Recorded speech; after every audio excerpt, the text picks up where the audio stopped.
1964 ജനുവരി മാസം. ഹിമാലയത്തിൻ്റെ കനത്ത ശൈത്യത്തിൽ മഞ്ഞിൻ കുടീരമായി മാറിയൊരു പ്രദേശത്ത് 10 അംഗങ്ങളുള്ള ഒരു പര്യവേഷണ സംഘം അപ്രത്യക്ഷരായി. ഒരു സാധാരണ സന്ദർശന യാത്രയ്ക്ക് പുറപ്പെട്ടവരായിരുന്നു അവർ. എന്നാൽ ഒരാൾ പോലും തിരിച്ചെത്തിയില്ല. അവർ ജീവിച്ചിരുന്നതിൻ്റെ അവസാനത്തെ അടയാളം മഞ്ഞിൽ തുറന്നുകിടക്കുന്ന ഒരു ടെൻറ്റും അതിൽ നിന്ന് അകലെ പതിഞ്ഞ കാൽപ്പാടുകളുമായിരുന്നു. ആ കാൽപ്പാടുകൾ പതുക്കെ മഞ്ഞിൽ മാഞ്ഞുപോയി.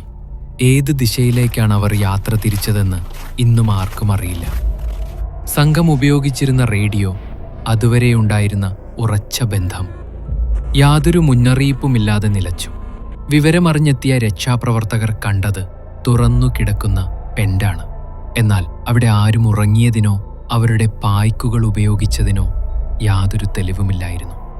സാധാരണയായി കണ്ടെത്താവുന്ന ഒറ്റപ്പെട്ടതും ശ്രദ്ധേയവുമായ പ്രശ്നങ്ങളൊന്നും ദൃശ്യമായിരുന്നില്ല. എന്നിട്ടും ഈ ഭീകരമായ നിശബ്ദതയ്ക്ക് പിന്നിൽ എന്തായിരുന്നു? രക്ഷാപ്രവർത്തകർ റേഡിയോ സന്ദേശങ്ങൾ കേൾക്കുമ്പോൾ 2 സെക്കൻഡിൽ താഴെ മാത്രം നീണ്ടുനിന്ന ഒരു ഡിസ്ട്രസ് കോൾ അവരുടെ ചെവിയിലെത്തി. അത് അങ്ങേയറ്റം വികാരാധീനമായിരുന്നു. ആ ശബ്ദം ഒരു മനുഷ്യൻ്റേതുപോലെ തോന്നി. പക്ഷേ അതിൻ്റെ തീവ്രത അലോസരപ്പെടുത്തുന്നതായിരുന്നു. ആ ശബ്ദത്തിൽ വാക്കുകൾ പോലും വ്യക്തമായിരുന്നില്ല. എങ്കിലും ഒരു വേള അവർ ഇങ്ങനെ കേട്ടു. ആ ഡിസ്ട്രസ് കോളിൻ്റെ ദിശ പിന്തുടർന്ന് 2 രക്ഷാപ്രവർത്തകർ മുന്നോട്ടു പോയി. എന്നാൽ അവരിൽ ഒരാൾ പോലും പിന്നീട് തിരികെ എത്തിയില്ല. അവരുടെ കാൽപ്പാടുകളും മഞ്ഞിൽ മാഞ്ഞുപോയിരുന്നു.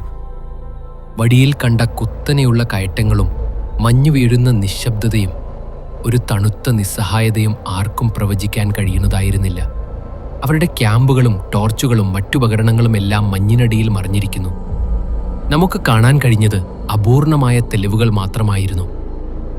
പിന്നീട് വന്ന നിരീക്ഷകർ ഒരു കാര്യം വെളിപ്പെടുത്തി. ഈ പ്രദേശത്ത് വളരെ പുരാതനമായ ഒരു ഗോത്രവർഗം വസിച്ചിരുന്നു. മഞ്ഞു പുകയുന്ന ചില ദിവസങ്ങളിൽ ഇവിടെ ചില ശബ്ദങ്ങൾ ഉയരാറുണ്ടെന്ന് അവർ പറയുന്നു. ആ ശബ്ദങ്ങൾ മനുഷ്യരുടേതുപോലെ തോന്നുമെങ്കിലും അവ മനുഷ്യരുടേതല്ലെന്നാണ് നാട്ടിലെ പൂർവികർ വിശ്വസിക്കുന്നത്.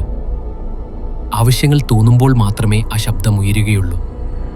അല്ലാത്തപ്പോൾ അങ്ങേയറ്റം മൗനം മാത്രം. ആ ശബ്ദം കേൾക്കുന്നവർ പിന്നെ ഒരിക്കലും തിരിച്ചു വരാറില്ലെന്നും അവർ പറയുന്നു. ഇന്നും ആ പ്രദേശത്ത് ഒരാൾ പോലും രാത്രി താമസിക്കാറില്ല.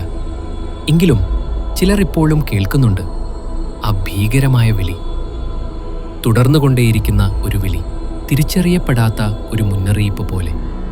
ഹിമപാതത്തിൽ നിന്നുള്ള ആ നിഗൂഢമായ വിളി ഇന്നും നിലനിൽക്കുന്നു.